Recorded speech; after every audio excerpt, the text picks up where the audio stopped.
Hey there, everyone. It's Brave here again. I just wanted to put out some positive words, and these are mostly quotes that either I've written from being inspired by other people's quotes or experiences in my life. So here we go. People must recognize what it is from their past or present or life experiences that cause them to keep seeking out bad people and bad situations. We need to fight to change the negative things in our life, and don't let anything or anyone make you feel unworthy or unlovable. You need to find that strength within you to remember you are worth protecting, have self-control, self-preservation, self-protection. Don't self-destruct, don't self-sabotage due to other people's, responses to you. Sometimes people, when they get rejected by someone they like, instead of recognizing that, okay, not everyone has to like me in the way I want, that doesn't take away from my worth. That doesn't mean I'm not good enough. But some people will internalize things that happen to them outside of themselves. So they're thinking, oh, if this person doesn't love me and they love this other woman over here, what does she have that I don't have? And instead of you looking at the fact that, well, go and find someone that is a better match for you, because if that person, did sort of stay with you, they might be going behind your back and cheating on you anyway, because if they're not the right person for you and they're not feeling 100% in love with you or 100% dedicated to you, why would you even want that guy? Like, if someone I liked someone else at the time when I wanted to be with them, let them go and be with that other person. And even if they come running back to me after that person dumped them, I would say no thanks. No thanks. Because the very fact that when I was interested in you, you chose that person, or you wanted to see how it went with that person, shows me that I was your second choice, or I wasn't your first choice. And I'm not an option. I'm either the one you pick or the one you don't pick. I'm not going to be sitting in the wings waiting for you to fail. I wish you well. Go be happy with her. I don't have a problem with that. People really need to not take rejection personally. Like, even if someone was nasty and was trying to make you take it personally, if you know who you are and you know you're strong and intelligent and kind and an awesome person, what the hell do you need to care what this loser thinks? Like, if this person has to make you feel bad to make themselves feel better, then why would you even want them? Their rejection was God's protection. So you were saved from having years of misery with a terrible partner. And that's important to always remember, that just because you don't get what you want in life doesn't mean God won't bring you what you need.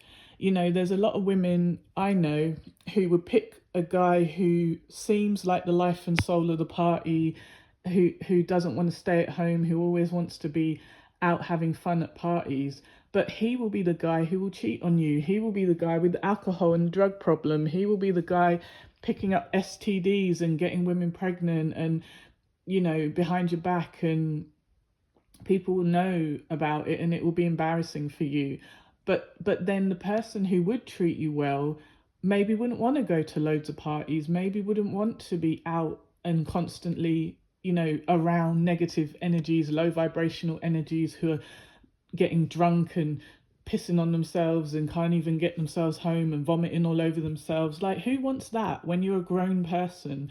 Like, when you're a dumb teenager and you really think that that is life, that you can be excused for being a dumb teenager, but once you get past, say, 27, I don't see how you haven't learnt your lessons. Like, I'm even being generous by giving you up to 27. Like, even when I was 25, I remember making mistakes, silly mistakes, and feeling like I was still 18, even though I was 25. And I always looked young. I don't know why. Like, even my horrible narc mum, she looked 30 when she was like 50, and even though she's really old now, she people don't believe her age. When she tells them her real age, they're like, oh my God, you look really good for your age. They can't believe it. And I must have inherited that younger looking genes, genetics, whatever.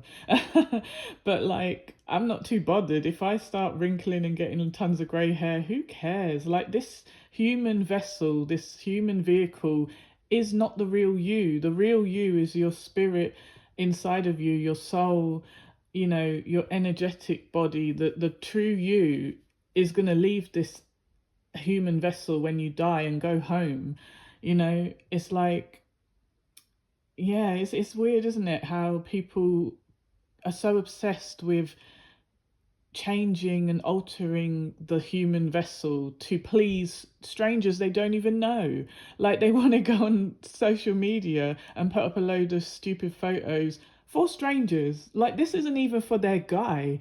Like, when I look at some of like some of my work colleagues or friends or whatever, and they're so insecure, even though they've done everything that they thought would make them feel secure, like, you know, getting lip fillers or getting, you know, putting on tons of makeup, dyeing their hair, wearing color contacts, whatever they thought was important. You know how there's that European beauty standard. So, you know, you got people who are from the black race trying to bleach their skin to look paler because, you know, the racism in the world made them feel they weren't good enough, which I hate. That I hate that beautiful black men and women of all different shades want to look white. And it's like, well, we can never look white, but why would you want to? Not that there's anything wrong with white people. I'm not criticizing good white people who are not racist. Obviously, if you're racist, screw you, F you.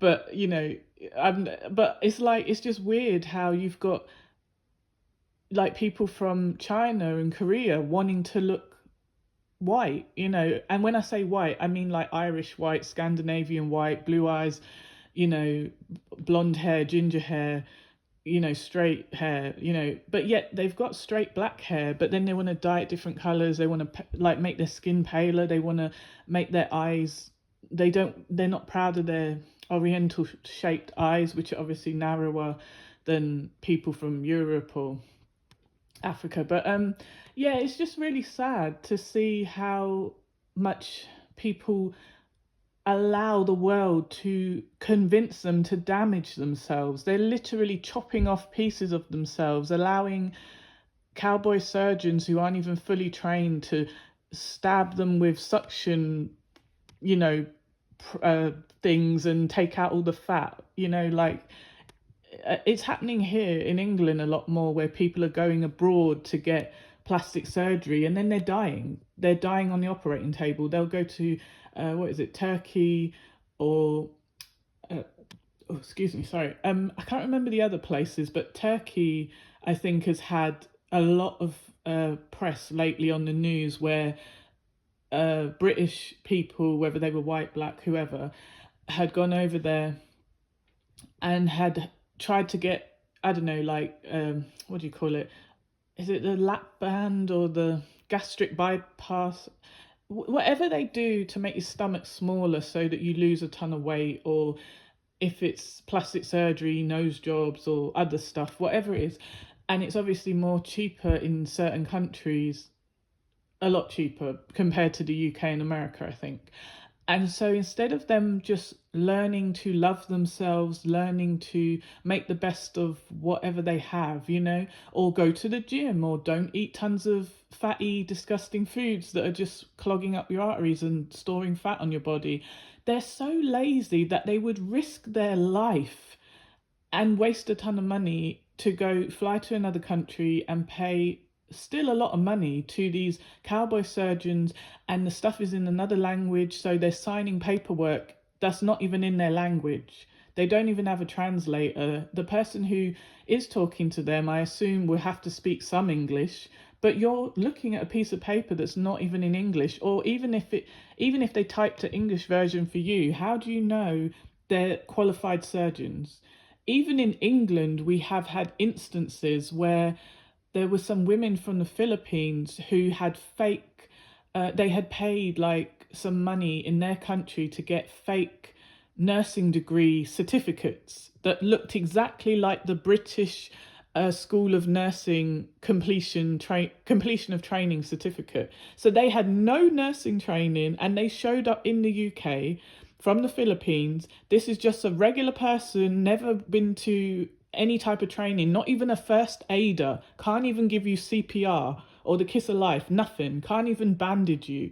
Just a regular person from a third world country, hasn't got an education, don't know very much, but yet they managed to scrape enough money to get fake paperwork to come here. Then they managed to come here to the UK and get a job as a nurse. And literally, people were dying under their care because they were not giving them the right medicine because they don't know how to do it. They were either over giving them or under giving them. And then when it came out, what an embarrassment that this country, third world country, who can't even make sure their poor people are fed, but yet somehow the criminals over there have managed to get hold of England's university certificates or nursing college completion certificates to show, to mimic them and do fraud and give them to these people for like 500 quid.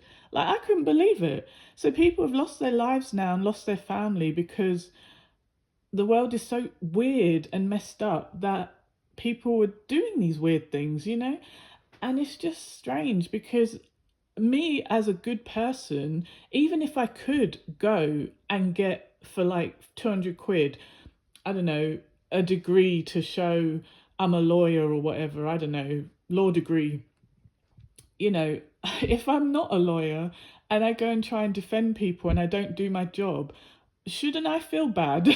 I mean, that's not even as bad. At least no one's dying if I do a crap job as a lawyer. I mean, I'm such a good orator, meaning, a good talker. I'm really good with my words. I'm very intelligent naturally. You know, Even if I never went to school, I would be intelligent. I'm street smart and intelligent without even that being given to me by the schools, because the schools here were shit and I didn't even learn anything good from the schools. Everything I know and learned, I taught myself. And and I went on to further education, but everything that I have that is me was already in me, and I could just utilize it when I did go and get a psychology degree or study and other things. Like, I would have been a great human rights lawyer or civil rights lawyer because I am very passionate about fighting racism, discrimination, oppression, injustice. I want everyone to be happy and safe and have their human rights represented, and everyone to be treated fairly. You know, oh, it's just so annoying how, like, even though I got my psychology degree, it's just like, because I was just so good at that naturally, because I'm an empath and stuff, and I don't know, I just, everything that I learn in the psychology thing, I already knew that stuff. I don't know how. It's just I've been blessed with a lot of, healing and just knowledge of people and humans, and I don't know. But yeah, it's just strange how I've got people who, I know people who have used a solicitor in the past, and that solicitor barely spoke, just took the money, stood there like a mannequin. And I was like, so you might as well have represented yourself then. And it's like, yeah. The person just stood there. And even though I kept nudging them, like, aren't you going to say something? Like, even I know that at this moment we should say something. We should make a motion to object or something, bitch. Like, say something. And it was just so sad to see how lazy and lax a lot of these people who are supposed to be helpful. But everyone knows the stereotype of lawyers being blood-sucking leeches who don't care if you're guilty or innocent, they just want your money. And it does seem to be more true than the stereotype. But yeah, so like I was saying before, you know, don't put people on a pedestal. Don't envy or compare yourself to others. Don't, compare your life to other people's. Because at the end of the day, you don't know what people are going through behind closed doors. Just because they might have on the outside, they might have created, on Facebook or social media, they create something that looks like a good life, right? and you look at that and be jealous, like, oh, they seem like a happy couple, oh, they just had a baby, oh, they have a car, oh, they just rented a new house or bought a new house. So what? Those material things, what about them? You know, that doesn't mean they're good people. That doesn't mean that they're not fighting behind closed doors. That doesn't mean that they care for that poor baby they've just had. Like, you know, it's like when people envy me and I'm not even trying to make my life look better than it is. I'm really upfront and honest that I've suffered severe trauma in my life, you know, but by the grace of God, I was given a lot of strength to cope with my journey. But yeah, you really must never envy others, because to be someone else would mean you'd have to take on all their trauma, all the things they've suffered through. If they're bad people, you would then be bad. Like if you are a good soul and you do no harm to anyone in this world, you genuinely want the best for yourself and others, that's amazing. That's great. Just because you're not Beyonce and sitting in a big mansion, that doesn't mean you're lacking. You know, just because they're like materially wealthy, so what? When we die and go back home, where do you think that mansion goes? It doesn't go with them. You know, when you go home, you're rewarded with your soul evolves from all the good you've done down here in the earth school, which is earth. All the good you did down here, that is your wealth, your riches. That is what you should be racking up. So instead of racking up money and women and or men or whatever, you know, why do you want a high body count anyway? Why don't you actually find someone who's worth talking to instead of just sleeping around and self-trashing yourself? You know, so many people, because they crave connection, that's what they really want. They don't want to sleep with random bodies, because that's like sleeping with a mannequin, an animated sex doll. It's not even worth it when the person don't even talk to you, don't even care about you, don't even look at you. Like what is that? A mechanical act. It might as well be with a machine. I mean, like, yeah, it's so sad how disconnected humans are, you know, like there's something truly wrong. And sadly, social media is being used in a negative way, and it increases negative people's superficiality and their bullying, and their, because they can do it behind a computer screen now. You know, it's very strange. The world is very sick and I hate this world. Yeah, but like I said, you know, you really should fight to be yourself. It is such a brave thing to stand alone and say, no, I am proud to be myself. No, like, sorry, I said that wrong. Yes, stand up against the world, even if you have to stand alone and say, no, I will not bow down to your stupid, superficial rules that you've made up. Who are you to tell me how I should look? We're not all the same race. We don't all look the same. We're all different shapes and sizes. Why am I being made to feel bad because my human vessel looks different to this person over here? Why don't we feed the homeless? Let's focus on that. All that plastic surgery money you wasted, you could have fed people in your community. You could have fed your own kids. Like, you really taking money out of your own kids' mouth. Money. You're really taking food out of your kid's mouth because you're wasting the money on making your ass look fatter with injections and silly fat transfers. It's pathetic. Like, grow up and do the right thing and just stop. You know, anyway, I hope everyone has a great day or night wherever you are. God bless you all, and like, share, subscribe if you like anything on my channel. There are lots of other videos on there with lots of different great subjects. So have a great excuse me, have a great week, and that's all. Bye for now.